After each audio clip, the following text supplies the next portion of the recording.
के 70 साल बाद भी एक ऐसा रेल मार्ग था भारत में जो आज़ाद नहीं हुआ था। तो क्या आप यकीन करेंगे? जी हाँ, ये बिल्कुल सच है। महाराष्ट्र के विदर्भा रीजन में चलने वाली नैरो गेज की शकुंतला रेलवेज 2016 तक अंग्रेज़ों के अधीन थी।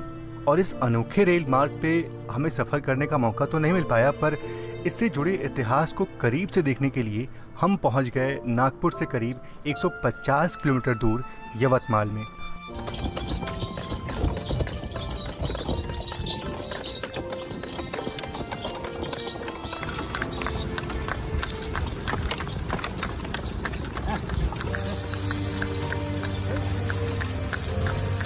आज स्टेशन तो खुला है, पर कोई पैसेंजर नहीं दिख रहा। स्टेशन के बाहर की दुकानों पे यात्रियों की भीड़ नहीं दिख रही। नए ज़माने के यवतमाल में ये 115 साल पुराने ईंटों से बना ये स्टेशन आज भी अंगद की पैर की भांति ज़मीन से बहुत मजबूती से जुड़ा है। कुछ लोग ज़रूर से स्टेशन के अंदर जा रहे हैं, जो कि या तो स्टेशन का कोई स्टाफ है या फिर कुछ यात्री जो अपने आरक्षित टिकट बुक कराने के लिए आए हैं किसी दूसरे सफ़र के लिए। यहाँ का रिजर्वेशन काउंटर आज भी लोगों के लिए खुला है, पर बोर्ड पे लिखे इन ट्रेन में सफ़र करने के लिए नहीं।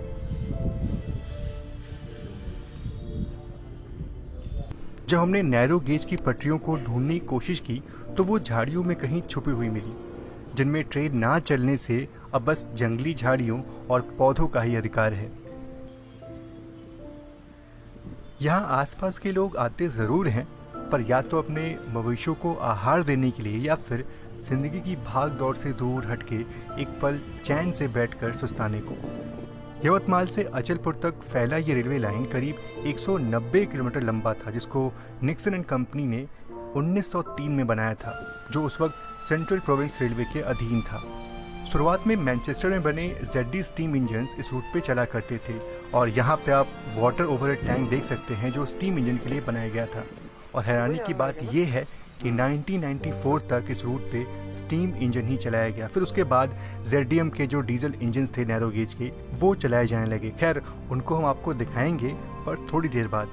ये ट्रेन नहीं क्या यवतमाल से मूर्तिजापुर जाती है ये ट्रेन? तो बैठे उसमें? हाँ, मैं बैठा हूँ। छोटी गाड़ी थी कि बड़ी गाड़ी थी? छोटी गाड़ी थी, 3-4 डब्बे थे उसमें। मजा आता था क्या चलने में? बहुत मजा आता था। हम यहाँ से जाते थे तो एक नदी थी बीच में, नदी में हम 1-2 रुपए डालते थे। और वहाँ 3 पटरी है, आधी यहाँ पटरी थी, ये घर भी था। वो 3-3 पटरी है, सिर्फ एक पटरी से जाती थी। वो एंगल ऐसा करते थे, एक पटरी से दूसरे पटरी पे जाती थी ट्रेन। एक इधर पटरी थी वहाँ पे एक पटरी थी। वहाँ पे घूमता था इंजन ना ऐसे? हाँ, घूमता था यहाँ। इधर से इधर जाता था। वो जो है ना इधर, वो ये टपर का है ना, वो पहले नहीं था, सिर्फ वो ठेसे नहीं था। अभी वो बनाया गया है। खुर्चा उड़चा भी आप डाले, और वो खुर्चा पहले के ही थे, वो सीमेंट के बहुत दिन के थे। और लाल कलर की कुर्सियाँ वो अभी डाली। और पहले वो मालगाड़ी थी, इधर पटरी गई। मालगाड़ी चलती थी? मालगाड़ी अब बंद हो गई। अभी इधर अब तो नई गाड़ी चलने वाली है यहाँ पे, बड़ी वाली गाड़ी चलने वाली है। बड़ी गाड़ी चलने वाली है। कौन सा अच्छा लगता है, छोटी गाड़ी की बड़ी गाड़ी? छोटी गाड़ी बहुत अच्छी। छोटी गाड़ी अच्छी लगती है ना? क्यों अच्छी लगती है? इसमें मजा आता है, मजा आता है ना उसमें। ओ बड़े। तो इन बच्चों ने अपने उम्र से बड़ी बातें इस रूट के बारे में बताई, जैसे मैं भी अपनी आंखों से उस चलती हुई ट्रेन का चित्रण कर रहा था। खैर, यवतमाल के बाद हम निकल जाते हैं मुर्तज़ापुर की तरफ, क्योंकि इस पूरे रूट की रूह यानी कि जो उसके रोलिंग स्टॉक्स हैं वो वहीं पे रखे गए हैं। और इस रास्तों पे कई जगह हमें ये मिट्टी में दबे हुए नैरो गेज के ट्रैक्स दिखाई दिए।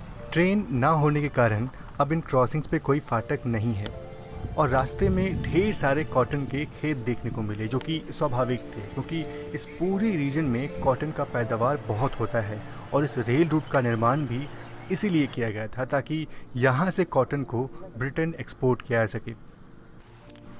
रास्ते में कहीं दूर किसी वाटरफॉल की आवाज़ आई, जो कि देखने के लिए हम बिना कुछ सोचे निकल पड़े। खैर, वो यात्रा आपको हम यहाँ नहीं दिखा सकते, क्योंकि उसको देखने के लिए आपको हमारे दूसरे चैनल यानी कि लेज़ी ट्रिक पे जाना पड़ेगा। इसका लिंक आपको डिस्क्रिप्शन बॉक्स या फिर ऊपर आई बटन में मिल जाएगा। और यहाँ मुर्तज़ापुर में विदर्भा के अलग अलग रिमोट एरियाज से ढेर सारा कॉटन जो था वो इस नैरो गेज के रास्ते यहाँ तक पहुँचता था। फिर उसके बाद ब्रॉड गेज के रास्ते इसको मुंबई ले आते थे। फिर वहाँ से शिप के ज़रिए ये सारा जो कॉटन था वो ब्रिटेन को एक्सपोर्ट होता था।